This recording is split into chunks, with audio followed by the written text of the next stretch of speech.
Episode 37. Xavier dan Alvin satu mobil sementara yang lain mengendarai mobil yang seharusnya untuk anak-anak seorang diri. Mereka saling kejar hingga Alvin yang duduk di sebelah Xavier melonjak-lonjak senang. Walau Alvin sudah diikat sabuk pengaman, Xavier masih harus berhati-hati melajukan mobil-mobilan dengan satu tangan sementara tangan yang lain menahan tubuh Alvin.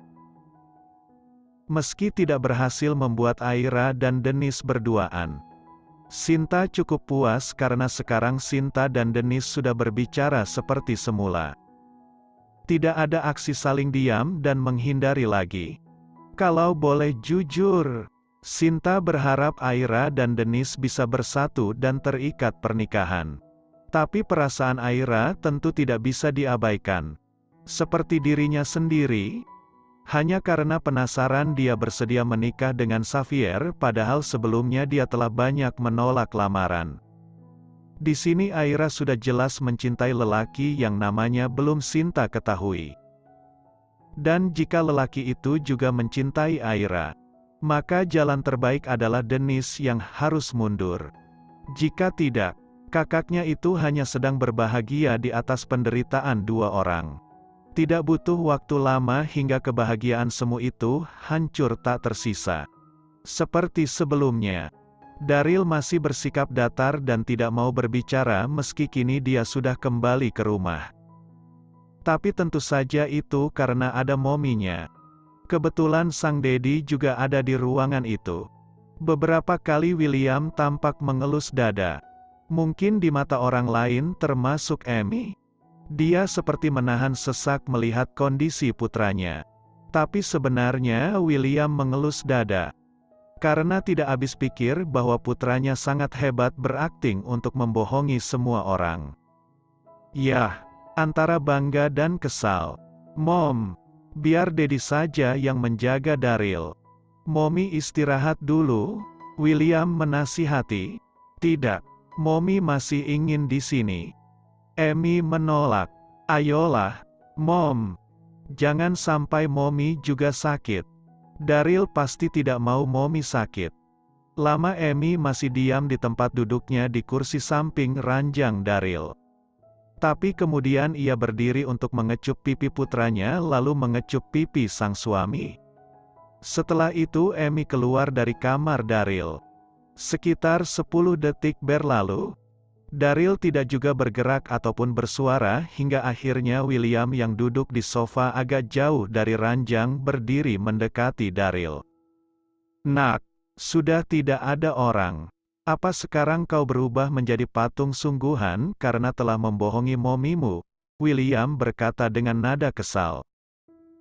Dedi, tolong, sepertinya Daryl berubah jadi patung sungguhan. Daryl berkata dengan nada rendah. William panik.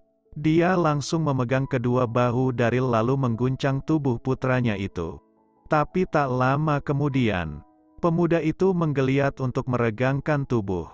Sepertinya Daryl batal jadi patung, ujar Daryl dengan senyum jahil. William berkacak pinggang seraya mendorong belakang kepala Daryl. Kau hampir membuat dadimu ini jantungan, keluh William dengan kesal. Daryl terkekeh. Biar adil. Dad, Mommy dibohongi. Jadi Dedi harus merasakannya juga. William masih ingin memarahi Daryl. Tapi melihat senyum lebar itu, dia tidak jadi melakukannya. Ya, seperti ini biasanya putranya. Selalu tersenyum dan melakukan kenakalan-kenakalan yang sering membuat orang tuanya nyaris terkena serangan jantung. Sikap Daryl hanya sedikit berubah setelah melakukan operasi transplantasi hati. Akhirnya William memilih bertanya hal lain. Bagaimana dadamu sekarang? Masih sering sesak? Daryl memang menceritakan mengenai dadanya, yang sering kali merasa sesak tapi saat diperiksa tidak ada masalah apapun. Tapi dia belum mengatakan bahwa kemungkinan alasannya karena perasaan Aira juga. Ya, beberapa kali tadi terasa sesak. Daryl menjawab jujur. Beberapa kali dia memang merasakan bahwa Aira merindukannya. Rasanya sangat tidak nyaman dan menyesakkan. Tapi lebih sering Daryl merasakan kebahagiaan Aira sejak pagi tadi. Dan ternyata itu menyakiti hatinya. Walau Daryl sudah berusaha menasihati dirinya sendiri, jika Aira bahagia itu berarti bagus. William hanya mendesah sedih karena tidak tahu harus membantu bagaimana. Kemudian dia ingat tujuannya datang ke kamar Daryl. Dia mengeluarkan ponsel lalu membuka folder foto yang baru saja dikirim anak buahnya. Tadi Daddy mendapat kiriman foto-foto ini dari orang-orang yang Daddy tugaskan memantau Aira. Daryl mengambil ponsel dadinya lalu memperhatikan foto-foto itu. Seketika dada Daryl serasa diremas. Saat ia melihat wanita yang dicintainya tersenyum bahagia bersama lelaki tua. Bernama Dennis dan dua orang lainnya yang membawa bayi. Mereka seperti sedang melakukan kencan ganda. Wajah Daryl berubah kaku menunjukkan kekesalannya. Rahangnya menegang dan jemarinya semakin erat mencengkeram ponsel. Masih dengan mata tertuju pada layar ponsel, Daryl berkata pada dadinya, "Tidak ada waktu lagi. Segera laksanakan rencana kita." Bukannya mendapat jawaban yang keren, dadinya malah menarik telinga Daryl dengan keras hingga pemuda itu mengaduh kesakitan. "Kau memerintah dadimu?"